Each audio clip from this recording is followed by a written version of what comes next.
One of the most frequent questions I get from my clients is, how do I follow up with my leads without annoying them? Sales follow-up emails are a lot like going to the dentist. Everybody knows you need to do it, but nobody really wants to. That being said, we've generated around $3 million in the past 2 years doing some of the exact same strategies I'm going to show you in this video. These strategies are going to be great if you're in a business to consumer business like real estate, if you're selling, people buying or selling homes, or if you're in a business to business business, such as running a marketing agency, or maybe you're a real estate investor, or maybe you run some other kind of high ticket coaching consulting business as well. What's going on, everyone? I am Ravi Abuvala, founder of Scaling with Systems. And in this video, I'm going to be showing you 3 email follow-up strategies that you can use today to actually get sales. If you stick around until the end, I'm going to give you access to a brand new free training I've put together on how you can create a customer acquisition machine for your company and turn strangers into paying clients in about 6.5 days. So be sure to stay around to the end. Also, if you guys love these kind of videos and you want to support me in my cause, please do me a quick favor and smash that like button. It takes about 0.0001 seconds of your time, and it does an incredible amount for myself, my company, and this YouTube channel, bumping me up in the YouTube algorithm. So just don't just hit the like button right now. So the first thing you need to know about email follow-up strategy is the only reason people get annoyed is because, well, you're being annoying. And I know I sound a lot like your older sister or older brother, but let's talk about some ways that you can be annoying in your email follow-up. Hey, just checking in. Have you signed the form yet? Sign the form, sign the proposal. I need the money, sign. Now let's talk about things that people don't find annoying. Value. David Ogilvy, he wrote the incredible book Ogilvy on Advertising. Some people call him the father of advertising. He talks about the best advertising, right? The best adverts are actually disguised as editorials. So we should think of our follow-up emails something just the same. So what do I mean by editorials and value? I mean, your prospects should look forward to emails from you or your company because they're going to gain some new insights, some new, unique, useful insight that they didn't know before that can help them along their journey. Some great examples of these could just be some simple pieces of content that you or your company already has. We want to make sure these pieces of content are around some kind of problem that your target market or the person you're following up with has, and has a solution to that problem, or at least some idea of getting to the solution to the problem that they have in that piece of content. So let's write an email up right now. It could be something as simple as, hey, first name, I loved our chat today, or I loved our chat a few days ago. I wanted to drop to you an extra piece of content or a quick little asset or a quick video that we have that helps you get to this desired state in this time frame without this problem.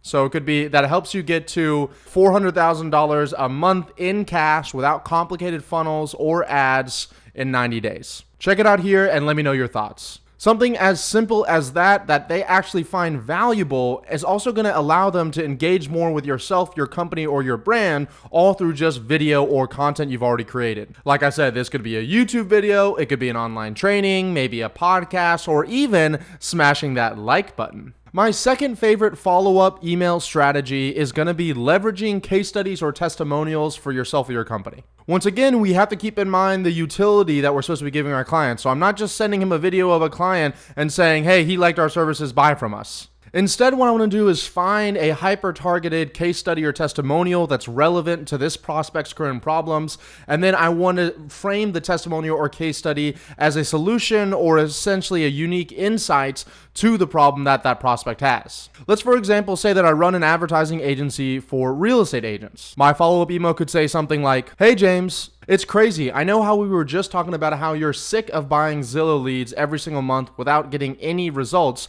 and you wanted to try paid advertising. Well, guess what came in my email today? A video from a client of ours named Sarah, who also was having issues using Zillow leads before without getting real results, and switched over to our paid advertising method. And within 30 days, she had 4 closings in her business from just using these paid advertising methods that we do at our company. It was actually pretty simple. We just created her a Facebook page and optimized it towards her target market.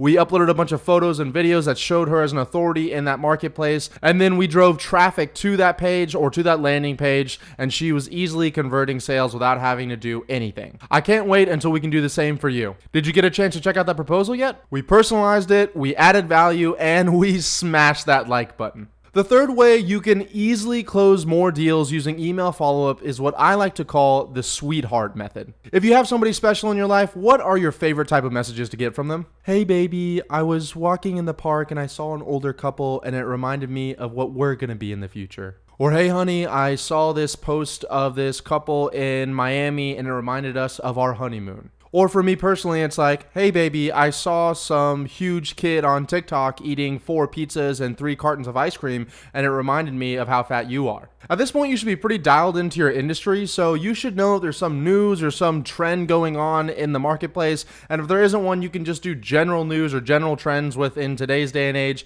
Is not really hard to find, and you want to use that as essentially an entrance point into having another conversation with that prospect. I remember when I was actually running my advertising agency for real estate agents, and Redfin announced that they were doing 1% sales commissions for anybody that sold their home through Redfin.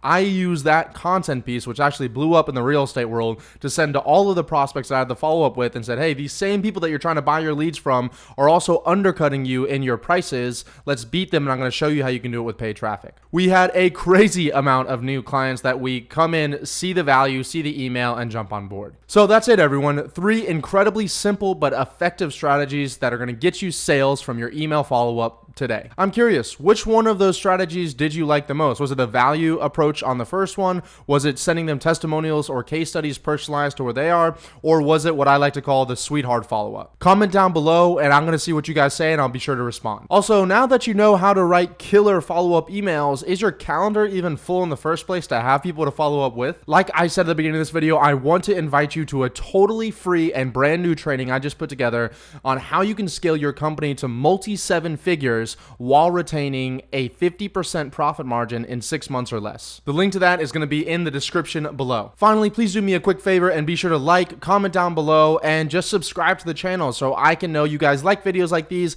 and I can be sure to spend more time doing them for you. Thank you guys so much, and I'll see you in the next video.